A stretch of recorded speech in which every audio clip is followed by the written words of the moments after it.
neurodivergents, furries, foamers, and queers who watch my channel. Tai, come back. I've met my community. I know that's a lot of y'all.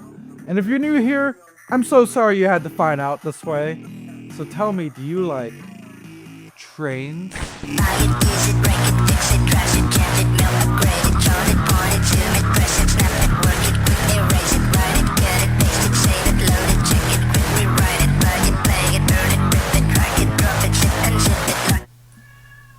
Meow indeed! This is a video about historic trains. I talk about modern trains a lot, but as it turns out, I also really dig the classics. Train museums? Cool as hell. Preservation groups? We love them. One of my favorite things about living in Germany has been occasionally seeing historic trains in mainline operation. Oh, are you back?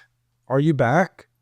Do you want to be on camera or no, baby? Oh, thank you. Thank you for lifting my glasses. Before we go on, I want to be clear about two things this video is not. First, this video is not advocating for replacing newer rolling stock with older rolling stock on metros or main lines in Germany or elsewhere, even in cities like Berlin, where seriously the older U-Bahn trains are way more comfortable. This is something that doesn't apply to Hamburg, by the way. The old Hamburg U-Bahn trains, seats feel like rocks. Progress must happen, especially in transit, and I gotta be honest, but acquiring new trains that are supposedly safer, can operate better, and even have things such as automated operation or fully walk-through concepts is on the whole, a good thing. On the whole.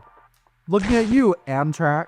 Secondly, I want to be clear, I'm trying to look at historic train operation in the modern day through a German lens, though I am bringing experiences from the US and Canada as well as I've lived in those countries in the past. As this is coming from a German lens, I will not be talking about the Harz or Schmalspurbahnen, which is a narrow gauge railway system in the Harz Mountains that still has steam trains and revenue service. Probably the last that properly does that in Germany.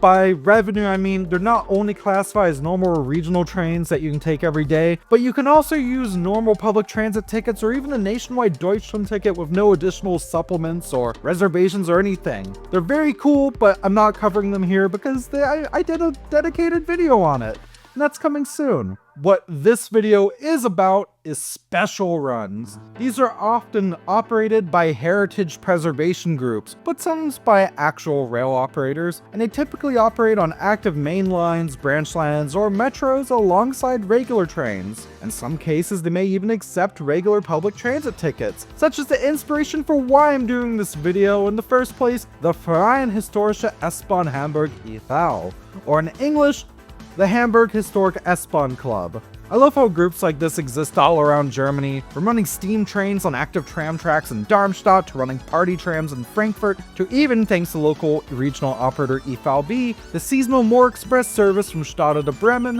Whoa, tractor foaming. Which is popular enough to actually lead to part of the rail line it runs on being fully reactivated in the coming years. Anyways, the Hamburg Historic S-Bahn Group maintains a fleet of 3 S-Bahn trains that have operated in Hamburg in the past. Respectively, one from the 50s, one from the 60s, and one from the 80s. Yeah, train from the 80s is in preservation. Even if that was over 40 years ago, some modern transit systems actually do have trains that age or older in normal operation still. But the cool thing about this 472 unit from the 80s is that it is maintained meticulously in its 1980s form. I was riding here with my husband and my comrades Felix and Sheila over Easter weekend, and I love the bright orange and second class and the period correct HBV maps. You even see the abandoned Hamburg S-Bahn station Friedrichsruhe there. What I really love about these holiday historic S-Bahn trips, and yes, trips plural as I've ridden with them multiple times, is that the HVV in Hamburg actually lets them accept public transit tickets and a Deutschland ticket.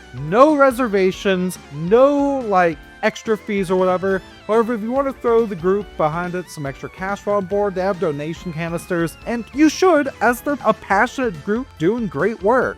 Also, the historic S-Bahn trains when they run in Hamburg have a cafe and a gift shop on board, and that's so cool. I got a really awesome mug there that you can even see featured in the first ever TFTSB video. Also, those are specifically in the second class carriages. Yeah, second class. Back in the 80s, Hamburg S-Bahn trains had a separate first class compartment in the middle, but as Hamburg, unlike some cities such as Frankfurt or the whole of Switzerland, has done away with these class divisions, sitting first or second on a historic S-Bahn train in Hamburg is a matter of taste. The S2 here, S21, actually went all the way to Almühle on this beautiful sunny Easter Monday, and I enjoyed that as that meant its terminus was right by the Almühle Train Museum. You want to see some double-decker Hamburg trams or play around with a handcar? This is a place well worth the €3 interest fee. But that's besides the point. I really love historic train trips, and I don't just mean because of all the cool folks I met on this particular trip who wanted to say hi or took pictures of me or just said, hey, you talk about the S-Bahn on YouTube. That was really surreal to me, and y'all are all super cool. What really surprised me was when I got home and decided to research further in historic train trips in Hamburg. Found this interesting article from the website FEK Hamburg in English that says HVV, why there are hardly any historic trains in Hamburg anymore. This article from April 15th, 2025 explains that the historic 472 I rode on is now actually the only regular historic train operating in Greater Hamburg. Which is sad as even only a couple of years ago, historic DT1 rail cars drove on the U-Bahn, the AKN had historic rail buses on their route sometimes, and Hamburg even used to have a Transport History Day, which was discontinued in 2019. And it's odd as very clearly as I've seen in Almühle or at Miniature Wonderland or at non-train specific places such as the Hamburg Chaos Computer Club, there are a lot of people passionate about transit, trains, and preserving pieces of history here in Hamburg. And I mean preserving history in the non-NIMBY way. The FEK Hamburg article said that they weren't able to get any real info on why there's been such a decrease in the number of historic trains running through Hamburg from the Hochbahn or HVV or other associated groups in the Hamburg region. The only thing I was for sure is since the 2020 pandemic, it just hasn't been a priority as the HVV and Hochbahn such have had staffing shortages and need to focus on network upgrades. And you know what, that's fair. But I feel like running these trains for events is such a great way to get the public interested in transit. And from my experiences I have going back to when I was growing up, being part of preservation or running groups can help with real life, non-online community building that is so critical for real life transit advocacy or just realizing that you're in community with people. And surely these groups do exist and should thrive in a place like Germany, right? Well, that's where I thought I was going to end it off. But as I've researched more, I've grown skeptical about their ability to thrive. And then while writing this video, I had something very interesting happen. Fun fact, if you just watch my long form stuff, a lot of my viewership for TFTSB comes from short form content. Whether you watch on YouTube Shorts, Red Note, TikTok, or like my dad and use Reels. Hi Dad, I know you're watching. The fact is that while my heart and soul go into these longer form videos, the reels are quick and easy to make and help me give attention to a ton of topics I may not be able to give a full video's worth of attention to. A recent short I did was on FEK Rheingold, a preservation group based in Cologne that takes care of one of my bucket list trains here in Germany. Look at that dome car. I love dome cars. But there's a small problem and, well, I'll let that short do the talking. I made a community post recently about dream train trips, and one for me is definitely the Rheingold, operated by FEK Rheingold. Basically a really cool luxury train maintained by a volunteer group in Cologne that travels, well, all over Germany and the surrounding countries on trips. They even have one coming soon to Luxembourg. I was reached out to recently by Tim, a volunteer with FEK Rheingold, the group responsible for the train, as it turns out their continued operation may soon be in jeopardy. Some recent retirements means that there are only 7 consistent volunteers left caring for this train, and 5 of them are part of the youth segment of the club. I'm putting this out there for anyone who can. Any help that can be sent their way, whether in volunteer time, money, or just getting the word out about them would help them a ton, as it would be a shame to see this piece of European railway history go away and have to be scrapped. A very real possibility if its future maintenance cannot be ensured. By the way, I am actually wanting to volunteer with them now myself, especially once I'm back from Spain in a few weeks. I will do my best to make it happen, and if you would like to volunteer as well, please get in contact with them, help them out. Anyways, it turns out this is a very common problem in, well, all facets of rail fanning, especially preservation. One of my other hobbies, besides train spotting, retro video games, and gossiping with my older neighbors about which of my other neighbors aren't sorting their trash correctly,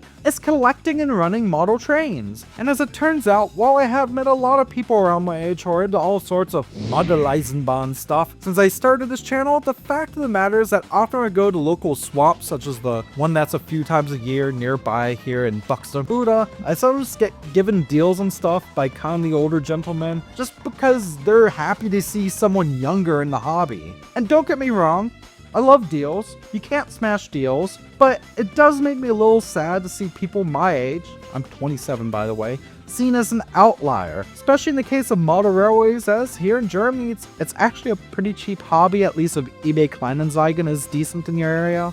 And this is a specific Germany point. Hey Americans and Canadians, is it still possible to get model starter sets for under $100 over there?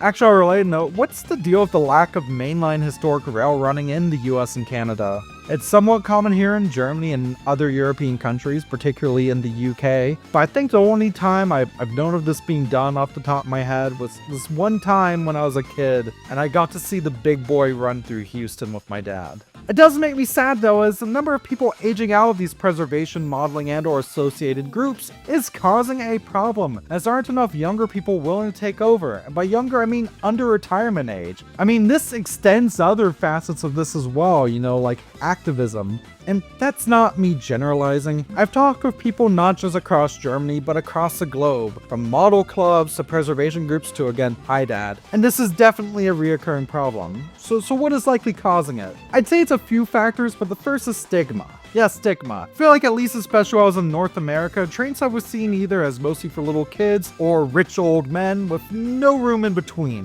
While I found some really awesome groups around the globe, sometimes you do run into the young blood or ruining everything types that generate these stereotypes. So yeah, it is kind of coming from two ends. Look, inclusivity efforts matter. Secondly, I'd say knowledge. Especially in Germany, I feel like club culture is rather popular here. But I also know a good few people who've said something like, yeah, I'd love to join some sort of verein if there is one near me. Even if, well, there is. In Germany's case, some in the more major cities even have English speakers or straight up advertise being welcome to English speaker, but maybe they don't have the best social media presence, or in some cases, have websites that look straight out of the late 90s. Going back to FEK Rheingold, Time literally said that when they joined, they only knew English and Dutch. I mean, they've since learned German, but the point stands. I know it's hard to get the word out. Trust me, I have a marketing background. So like if you're part of a preservation or modeling or activist group here in Germany, please let me know and I'll try to use my platform to give you a blast. Another reason I want to mention, and I think this one applies here in Germany, but especially so in countries such as the US and Canada, is work-life balance. Unions are big in Germany. Everyone gets a minimum of 20 vacation days a year, and most actually get around 30. And again, club culture is just a big thing here. But in the US especially, I remember being exhausted quite literally every day after work.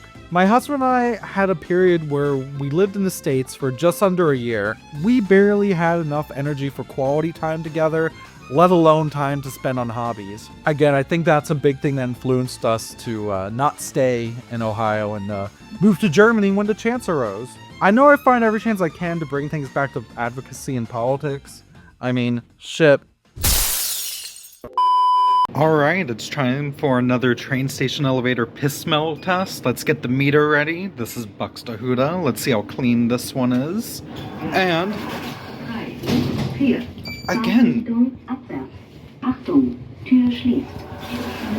pretty clean this one. I mean, more graffiti or anything, but no, this one smells clean. Unfortunately,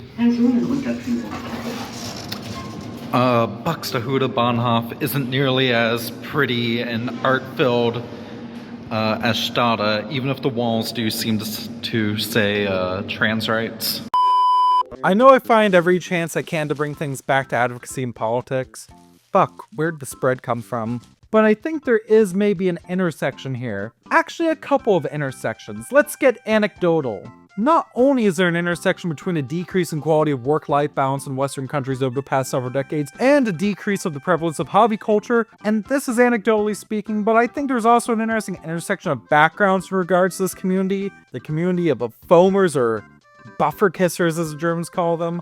You know, rail preservationists and people just like trains. The Neurodivergence, furries, foamers, and queers I mentioned at the start of this video. I always heard trains so described as an old conservative man's hobby growing up, but in general, and in Hamburg especially, that couldn't be farther from the truth. I mean, Hamburg, for fuck's sake, is home to Schwule Eisenbahnfreunde Hamburg, literally the gay railway friends of Hamburg. And I've met so many queer folks from so many backgrounds from Hamburg alone. I think the interest and the passion is there. We just need the knowledge of these groups, the acceptance of people like us, and of course we need to make sure we have the good work-life balance to make this possible. Let me know if this was rambly. I feel very passionate about this topic. My Osmo tripod that I was using, the battery died partway through, so I had to grab my phone, and now it's just dangly. Let's answer a viewer question, and it's simply, are you into model trains? And yes, I am. I run a variety of gauges at home, Marklin HO, TT, and Z. Yes, I call it Z, not Z, even though Canada. And it's all in an in-progress layout I'm trying to make resemble a shop display. That said, what I'm really excited for are getting my last bits of stuff shipped to me from the States, that's in storage at my parents' house. My prized model possessions, and yes, I still have some of these, so I think most of this collection my dad might have has been sold off. Are some select pre-war O and standard gauge trains that my dad and I maintained and kept in working order when I was a kid. Like, this is how I learned to solder and stuff. And I want to get those not only over here, but up and running. I know I can't exactly visit there right now due to, well, being a trans woman, that country's government wanted people like me to go die. But hey, if you want to see me get some 100-year-old American trains up and running here in Germany at the end of a future video, let me know. Maybe we'll work something out. I'd love to show them off. Also, hey, my phone also died during this because I didn't have it plugged in. I was trying a new filming setup and this is chaos. But my other channel, Stuff We Play, is back. If you like gaming content, go over there. I just did a video on Sonic Dream Team for the iPad. I don't know how to bring this back up. Y'all like the Southern Pacific?